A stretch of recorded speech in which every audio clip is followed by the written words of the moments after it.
Here's another question. When we read an article in the paper about, say, Walmart, for example, is that the product of the journalist or a public relations person at the company?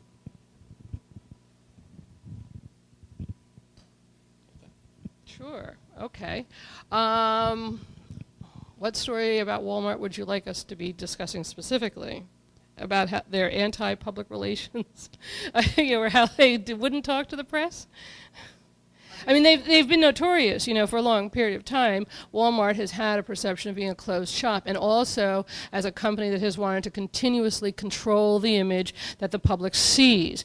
And unfortunately, what they're also, the perception is, and the media has gotten this out, is that they've also covered up some horrendous hiring practices, as well as some really aggressive moves to move into parts of the country where there are a lot of owner-operated stores, and they've put a lot of people out of jobs and work by building big box stores in rural areas. And they've totally changed the economic composition of a lot of communities in this way.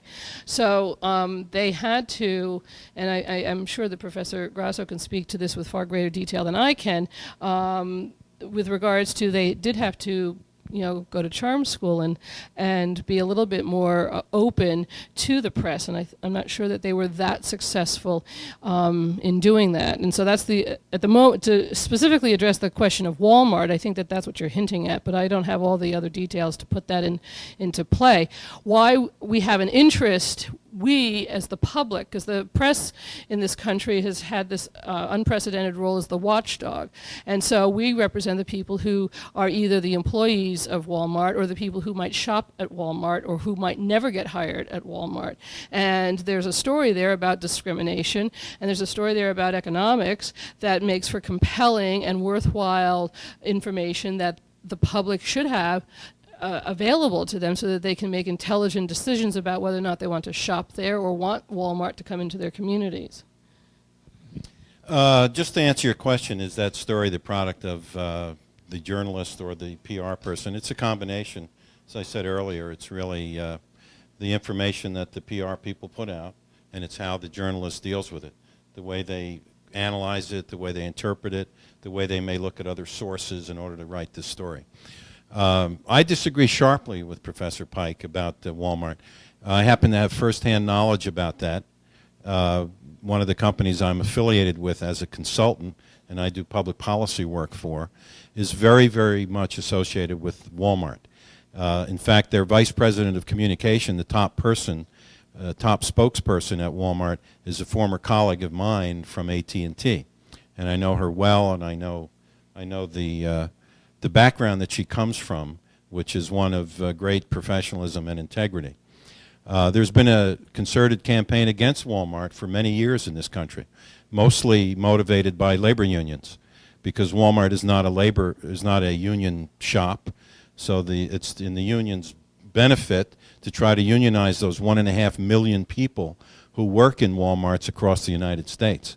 The fact that Walmart has been part and parcel of contributing to controlling inflation in the country, that Walmart saves the average family about $2,500 a year, that they provide employment for 1.5 million people with health care, and it's not no health care, it's health care, that despite some very small isolated instances of people who were forced to work off the books in some stores, that does not indict the entire enormous organization of 4,000 stores and 1.5 million employees across the country.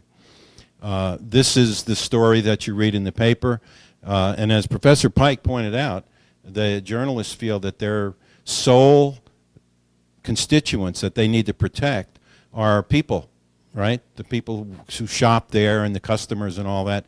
Well, there's another constituency too, and that's the company itself. But it's a big, bad, hateful company, so we have to say bad things about it. In fact, there's a documentary that's on television every once in a while where they delve into these urban myths about the abuses that Walmart has been accused of, and they talk about it as if it's true. But it's not true. And I think it also points up that it's really hard to get a balanced story about something as complex as Walmart. We have to read a lot of different sources. If you just read one or two sources about it and listen to one or two journalistic points of view, you're not going to get the full story. So it's up to us to really look at it in a broad sense, not just listen to one voice. So, thank you.